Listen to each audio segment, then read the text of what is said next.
गजा border पर Israel के 1000 से ज्यादा टैंक्स पहुंच चुके हैं। 3 लाख से ज्यादा इजरायली सैनिक गजा में घुसने को तैयार हैं। अब इंतजार है तो नेतन्याहू के उस ऑर्डर का जिसके बाद हमास का खात्मा पक्का समझिए। बस थोड़ा सा इंतजार, क्योंकि कुछ ही देर में अल्टीमेटम ऑफ होगा और इजराइल का अटैक ऑन होगा।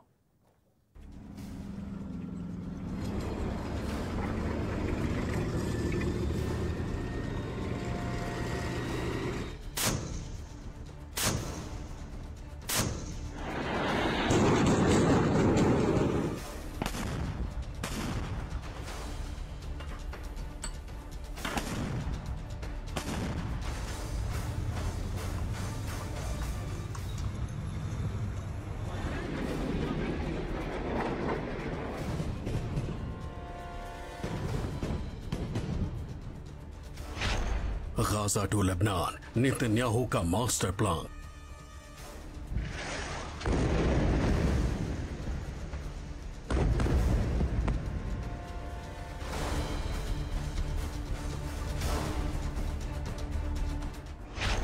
इजराइल ने सीज किए बॉर्डर, अब सिर्फ अटैक का order.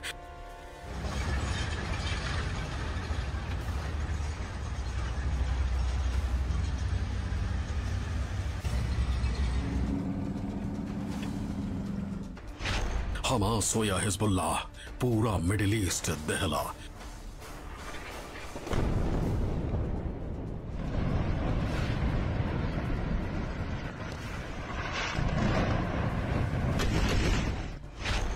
Ultimatum of, attack on.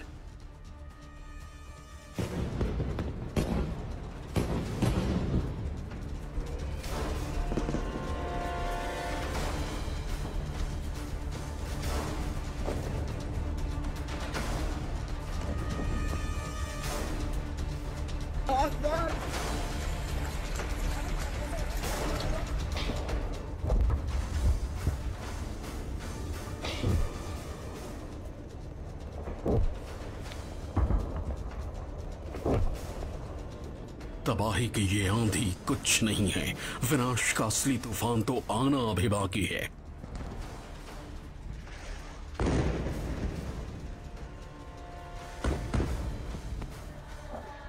बारूद का सबसे बड़ा बवंडर अगले कुछ घंटों में आने वाला है।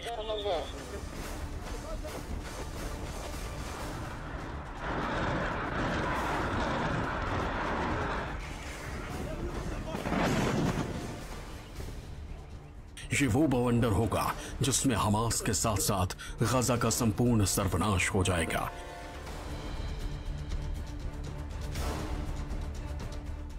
नेतन्याहू ने प्रलय का ऐसा प्लान बनाया है जिससे न सिर्फ गजा बल्कि पूरा मिडिल ईस्ट दहल उठेगा।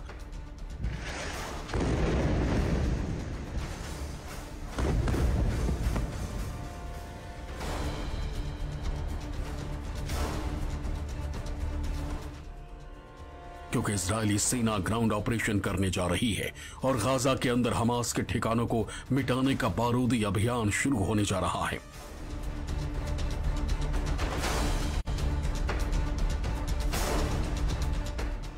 गाजा पर अब तक का सबसे बड़ा हमला, अब जमीन के रास्ते हमले की बारी।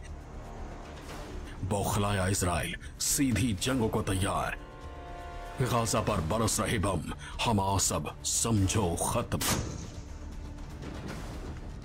इजराइल ने अपनी उस चेतावनी पर अमल करना शुरू कर दिया है जिसमें उसने कहा था कि गाजा पर अब सीधा और जमीनी हमला होगा।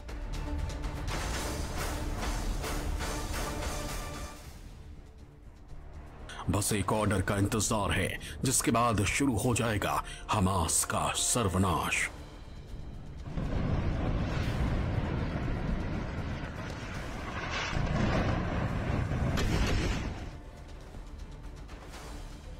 इजराइल ने आतंकवादियों के खिलाफ चौतरफा हमला शुरू कर दिया। एक तरफ इजराइल जहां हमास के आतंकियों को चुन चुन कर मार रहा है, वहीं दूसरी तरफ इजरायली सेना ने लेबनान के आतंकवादी संगठन हिजबुल्लाह के ठिकानों पर भी हमला किया है। इजराइल ने हिजबुल्लाह के आतंकी ठिकानों को निशाना बनाना शुरू कर दिया। वहीं इजरायली सेना ने पैदल रूट भी तैयार कर लिया।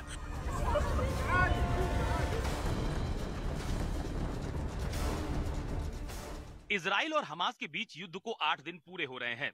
इस बीच दोनों देशों की सेनाएं रॉकेट, मिसाइल और बम से कहर बरपा रहे हैं। चर्चा ये भी शुरू हो गई है कि आखिरकार इसका सलूशन क्या होगा, समझौते का क्या रास्ता निकलेगा। अरब लीग के तमाम सारे देश फिलिस्तीन के समर्थन में खुलकर खड़े हो गए हैं, तो कई सारे देश इजराइल का समर्थन कर रहे हैं।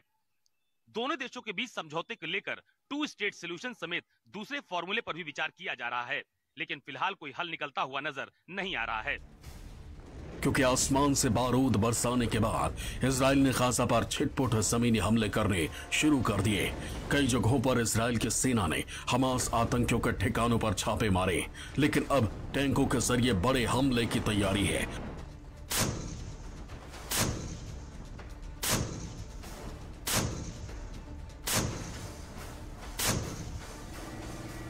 बड़े जमीनी हमले से पहले इजराइल ने बड़े पैमाने पर तैयारी की थी। टैंक गरजने लगे, ये उसकी तस्वीरें हैं।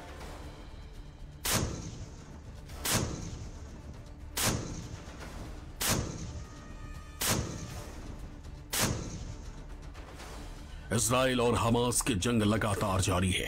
इजराइल ने रात भर गाजा पर बम बरसाए, इससे वहां 24 घंटे में 320 लोगों की मौत हुई है। इजराइल ने गाजा की तरफ वाटर और इलेक्ट्रिसिटी सप्लाई को रोक दिया था, इससे वहां पानी खत्म होने के कगार पर है। यूएन ने कहा कि इससे 20 लाख लोगों की जिंदगी दांव पर लगी है, लेकिन अब इजरायली सेना रुकने के मूड में नहीं है। उसके ग्राउंड ऑपरेशन जारी है, नॉन स्टॉप बमबारी हो रही है, जिससे गाजा मलबे में तब्दील होता हुआ नजर आ रहा है और लाखों लोग बेघर हो गए हैं। इस बीच इजरायली सेना ने बताया है कि उन्होंने 7 अक्टूबर को इजराइल पर हुए हमले को लीड करने वाले कमांडर अली कादी को मार गिराया है। अली कादी को मारने का काम इजराइल की internal intelligence agency Shin Bet ने किया है। दूसरी तरफ इजरायली न्यूज़ वेबसाइट की माने तो इजराइल के डिफेंस फोर्सेस ने गाजा सिटी में रेड की थी। ये रेड उन इलाकों में की गई थी जहां हमास ने इजराइल के 150 बंधकों को रखा था।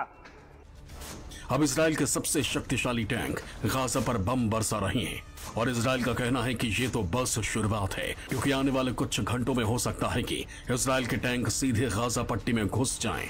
साफ है, इजरायली सेना के इरादे काफी खतरनाक हैं।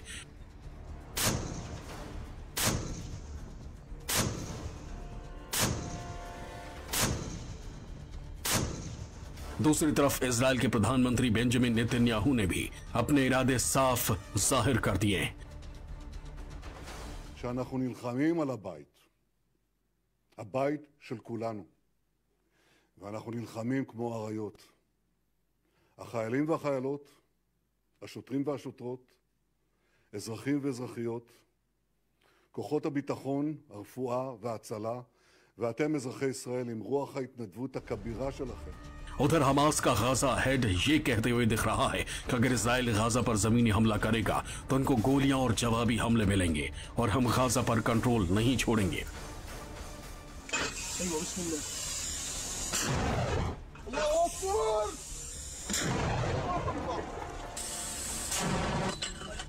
एक तरफ हमास डटकर मुकाबला करने की तैयारी कर रहा है, तो वहीं दूसरी तरफ इजराइल के हमलों से फिलिस्तीन सहम गया है। फिलिस्तीन कह रहा है कि गाजा में नरसंहार हो रहा है। सुनिए फिलिस्तीन के पीएम की जुबानी क्या हाल है गाजा में।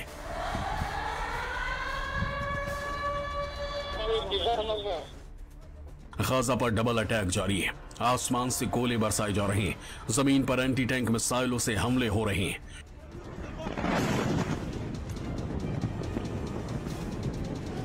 ये रात की तस्वीरें, रात भर रह रहकर गाजा का आसमान मिसाइल और धमाकों से गूंजता रहा।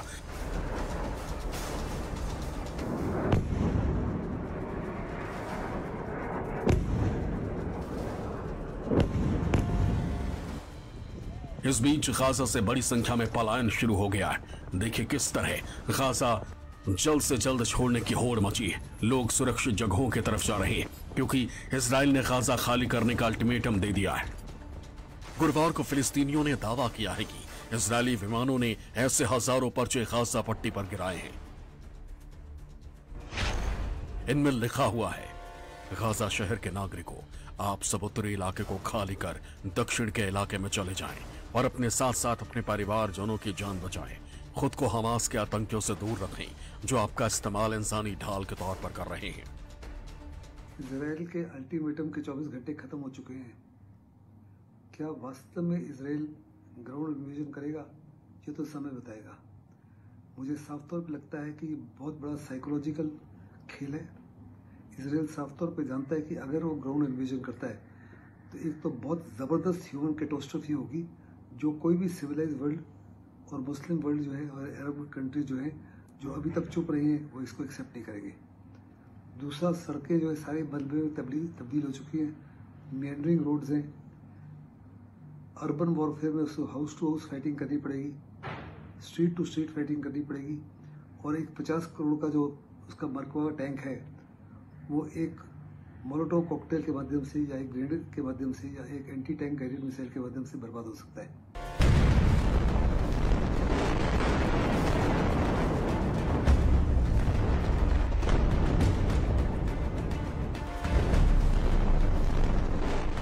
उधर हमास चाहता है कि लोग गाजा छोड़कर न जाएं। हमास ने कहा कि लोग इजराइल की चेतावनी को नजरअंदाज करें, उन्हें गाजा छोड़ने की कोई जरूरत नहीं है। गाजा के लाखों लोग तय नहीं कर पा रहे हैं, क्या करें? अस्पताल स्टाफ ने कहा वो कहीं नहीं जा सकते। ऐसे में ऐसा लग रहा है कि हमास लोगों को ढाल बनाकर खुद बचना चाहता है। यूएन यानी यूनाइटेड नेशन भी हालात पर नजर बनाए हुए और उसकी नजर में हालात बेहद खतरनाक है। यूएन का कहना है कि इजराइल अपने अल्टीमेटम पर फिर सोचे। इजराइल का कहना है कि गाजा में लोगों को दिया अल्टीमेटम खत्म। इन सब पर हमास का रिएक्शन है कि पलायन कर रहे लोगों पर इजराइल हमला कर रहा है। अव्वल तो ये पलायन 24-36 घंटे में 11 लाख लोगों का अपने घरों को छोड़ करके 20 किलोमीटर, 25 किलोमीटर, 30 किलोमीटर दूर चले जाना इतनी जल्दी नहीं हो सकता। तो लोग भी रेजिस्ट कर रहे हैं, परंतु उन्हें डर भी लग रहा है, तो काफी लोग जाना भी चाह रहे हैं। But at the same time Hamas भी लोगों को एनकरेज कर रहा है एज अ ह्यूमन शील्ड कि आप यहां रहो, ताकि इजराइल जब अटैक करे तो सिविलियन कैजुअलिटीज बहुत ज्यादा हो और दुनिया का ओपिनियन इजराइल के खिलाफ जाए, जो कि यूनाइटेड नेशंस मॉनिटर कर रहा है। परंतु एक चीज ध्यान रखिए, यूएन जो भी मॉनिटर कर रहा है इस समय, फिलहाल के लिए इजराइल उसको बिल्कुल इग्नोर कर रहा है। पूरे गाजा में बिजली पानी का संकट है। हमलों के बीच गाजा का क्या हाल हो गया है ये देखिए। पूरा गाजा शहर खंडहर हो गया है। दूर दूर तक सिर्फ धमाके और मलबे नजर आ रहे हैं, कहीं कोई इंसान नजर नहीं आ रहा। हर तरफ मानो मौत का सन्नाटा पसरा हुआ है। गाजा का हाल देखते हुए अमेरिका को भी गाजा में हुई मौतों पर चिंता जतानी पड़ी है। I also want to say a word about the situation in Israel. The more we learn about the attack, the more horrifying it becomes. More than 1,000 innocent lives lost, including at least 27 Americans. These guys make Al-Qaeda look pure. They're pure evil. As I said from the beginning, the United States, make no mistake about it, stands with Israel. Gaza के हालात खराब हैं और फिलहाल इसकी उम्मीद कम है कि ये हालात जल्द सुधर जाएंगे, क्योंकि इजराइल ने तो गाजा की बिजली पानी तक बंद कर दी है। इजराइल का एक्शन प्लान, बिजली काटी, पानी बंद, इंटरनेट बंद, फूड सप्लाई रोकी, ईंधन सप्लाई जाम। बता दें कि ऐसी संभावना जताई जा रही थी कि इजरायली सेना पैदल रूट से गाजा पट्टी में घुसेगी। ऐसे में अब इजरायली सेना बख्तरबंद गाड़ियों और टैंकों के सहारे उत्तरी गाजा में घुस सकती है, जिससे हमास के आतंकियों का सफाया किया जा सके। यहाँ आपको ये भी बता दें कि हमास के आतंकियों ने गाजा सिटी में टनल का पूरा जाल बिछाया था, जिसे नष्ट करने के लिए इजरायली सेना द्वारा ये कदम उठाया जा रहा है। इन्हीं टनल के जरिए हमास के आतंकियों द्वारा इजराइल पर रॉकेट से हमले भी किए गए थे। गाजा के हर एक बॉर्डर पर इजरायली सेना पहुंच चुकी है। आर्टिलरी और टैंक का बेड़ा पूरी तरह से तैयार है। बस इंतजार है तो नेतन्याहू के उस फरमान का, जिसके मिलते ही सेना गाजा की सेना का सर्वनाश कर देगी। बावजूद इसके इजरायली सेना को कई चुनौतियों का सामना करना पड़ेगा। तो इजरायली सेना गजा में टनल युद्ध करने जा रही है। वो अर्बन वॉरफेयर में एक्सपर्ट है। बावजूद इसके इजरायली सेना के लिए गजा में जमीनी जंग आसान नहीं होगी, क्योंकि उसे कई बड़ी और कठिन चुनौतियों का सामना करना पड़ेगा। जो पहली चुनौती होगी इजरायली सेना के सामने, यह कि गजा की आबादी घनी है, और घनी आबादी में अगर जंग होगी तो आम लोग बड़ी संख्या में मारे जाएंगे। दूसरी बड़ी चुनौती होगी गजा की पतली गलियां जहां पर टैंक नहीं जा पाएंगे। तीसरी चुनौती होगी बूबी ट्रैप, यानी कि कदम कदम पर वहां पर बारूदी माइंस बिछे होंगे जो कहीं भी हो सकते हैं। अंदाजा लगाना मुश्किल है, जमीन पर, दीवार में, दरवाजे और खिड़कियों पर। इसी चुनौती से पार पाना दरअसल इजरायली सेना के लिए आसान नहीं होगा। चौथी जो चुनौती है वो गजा की जमीन के नीचे मौजूद करीब 1300 से ज्यादा सुरंगें हैं। वो सुरंग जिनमें अंधेरा भी है और वो अभेद भी मानी जाती है। जो पांचवी चुनौती है इजरायली सेना के सामने वो रिहायशी इलाके हैं, क्योंकि आम लोगों से भरी इन इमारतों में हमास के स्नाइपर छिपकर इजरायली सेना पर हमला कर सकते हैं, उसे निशाना बना सकते हैं। छठी चुनौती है छिपे हुए रॉकेट, जिससे हमास के लड़ाके छिपकर इजरायली सेना पर हमला करेंगे। और सातवीं चुनौती होगी आत्मघाती ड्रोन की, क्योंकि हमास के जो आतंकी हैं वो आत्मघाती ड्रोन से भी इजराइल की सेना को निशाना बना सकते हैं। एक और अहम चुनौती होगी आठवीं चुनौती इजरायली सेना के सामने मैन पैड्स की, क्योंकि हमास के पास जो है वो मैन पैड्स मौजूद हैं। इससे वो इजराइल के एयरक्राफ्ट और हेलीकॉप्टर को टारगेट करेंगे और इसी वजह से ग्राउंड फोर्स को एयर सपोर्ट मिलना वहां पर मुश्किल होगा। नौवीं चुनौती होगी मानव ढाल, ह्यूमन शील्ड, क्योंकि हमास आम लोगों को ढाल की तरह इस्तेमाल करेगा। ऊपर से गजा के लोग भी हमास के बड़ी तादाद में समर्थक भी हैं। और 10वीं और आखिरी चुनौती, जो बड़ी चुनौती होगी इजरायली सेना के सामने, वो अनजान रास्ते हैं जो इजराइल के लिए सबसे बड़ी चुनौती होंगी। इजरायली सेना के सामने बड़ी चुनौतियां हैं, बावजूद इसके वो गाजा में ग्राउंड ऑपरेशन करने की तैयारी कर चुका है। इसलिए अगले कुछ घंटों में गाजा के भीतर सबसे बड़ी जमीनी जंग और सबसे बड़ा विध्वंस हो सकता है। ऐसे में दोनों देशों की लड़ाई अब तीसरे विश्व युद्ध की तरफ बढ़ने के संकेत देने लगी है, चूंकि इजराइल भी साफ कर चुका है कि वो ये युद्ध तभी खत्म करेगा जब तक हमास का अंतिम लड़ाका नहीं मारा जाता। हमास ने इजराइल में रॉकेट से दूर तक हमले किए और जवाब में इजराइल ने जैसे ही जवाबी कार्रवाई की, गाजा पट्टी में जैसे ही हवाई हमलों को अंजाम दिया, वैसे ही इजराइल के लिए जंग का एक और मोर्चा खोल दिया लेबनान ने। मैप में समझिए इजराइल किस तरह से दुश्मनों से घिरा हुआ है और कैसे लेबनान ने एक और वॉर फ्रंट खोलकर इजराइल को उलझा दिया है। इजराइल और लेबनान पड़ोसी मुल्क हैं, दोनों के बीच में उत्तरी हिस्से को लेकर विवाद है जिस पर इजराइल का कब्जा है, लेकिन लेबनान इसे अपना बताता है। यही नहीं, दूसरी तरफ सीरिया की सीमा भी इजराइल से लगती है और दोनों ही जगहों पर हिजबुल्लाह के आतंकियों का ठिकाना है जिसे ईरान की आर्मी सपोर्ट करती है। अब यहां से दुनिया के लिए वॉर का एक नया फ्रंट खुलता हुआ नजर आ रहा है। ऐसे में ये कहना मुश्किल नहीं कि अगर ये लड़ाई यूं ही चलती रही तो रूस यूक्रेन के वॉर फ्रंट को भूल दुनिया भर के देश इजराइल और फिलिस्तीन के बीच इस जंग को वर्ल्ड वॉर में बदलते देर नहीं लगेगी। इजराइल हमास की जंग में दुनिया कैसे दो धड़ों में बट चुकी है, आइए ये आपको दिखाते हैं।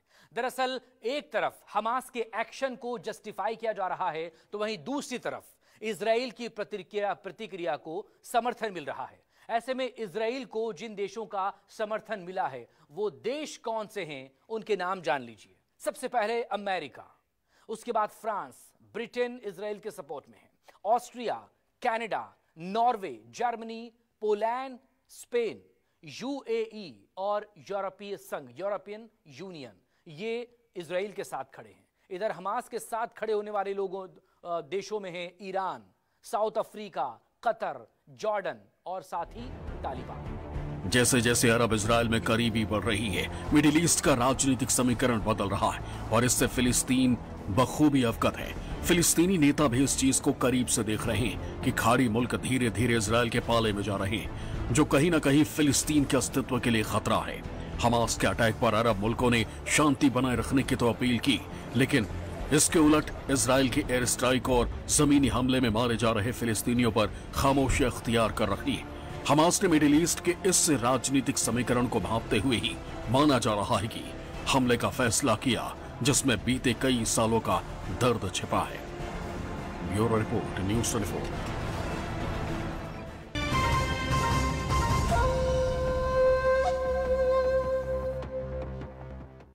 ब्रश करो, नहीं तो दांत सड़ जाएंगे। रोज तो करता हूँ, पर फिर भी कैविटी है ना मम्मा। क्या आप अपने टूथपेस्ट पर हाथ रख के कह सकते हैं कि यही देता है मुझे 100% ओरल केयर, यही देगा मुझे और मेरे बच्चों को सालों साल अच्छे दांत? ये तो झूठ पेस्ट निकला, अब क्या करूं? अब से करो टूथपेस्ट पतंजलि दंत कांति। आयुर्वेद और साइंस ने मिलकर बनाया है इसे। इसकी 16 जड़ी बूटियों से मिले आपके दांतों और मसूड़ों को कंप्लीट ओरल हेल्थ का सच। शादी का किचन महके जहाँ, गोल्डी किचन किंग मसाले 100% हो वहाँ। जहाँ जाए रिश्ते बनाए गोल्डी मसाले। व्हाइट सीमेंट का रेवोल्यूशन शुरू हुआ इंडिया में Birla white wall care putty से। फ्लेकिंग ऑन, मजबूती ऑन, दीवारों पे लगाओ, सीपेज भगाओ। White cement in waterproofing, safeguard waterproofing solutions. White cement based primer, primer coat, plaster ढके, पेंट निखरे। व्हाइट सीमेंट हर रोल में वर्सेटाइल, बिल्कुल हमारी तरह। तो जब दीवारों की बात हो, व्हाइट सीमेंट का एडवांटेज लो। बिरला व्हाइट का व्हाइट सीमेंट एडवांटेज। क्या हुआ रोहन, क्या सोच रहा है? रिया पहली सैलरी मिली है, तुम भी कुछ आइडिया दो, एक्सपेंसेस को कैसे प्लान किया जाए। रोहन, एक्सपेंसेस के साथ साथ इन्वेस्टमेंट प्लान करना भी जरूरी है। देखो, सैलरी का कुछ हिस्सा घर के रेगुलर खर्चे के लिए और कुछ मैं अपने लिए भी तो सोच सकता हूँ ना, लेकिन इन्वेस्ट कहाँ करूँ? सिंपल है, एनपीएस में। एनपीएस में? रिया अभी तो मैंने कमाना शुरू किया है।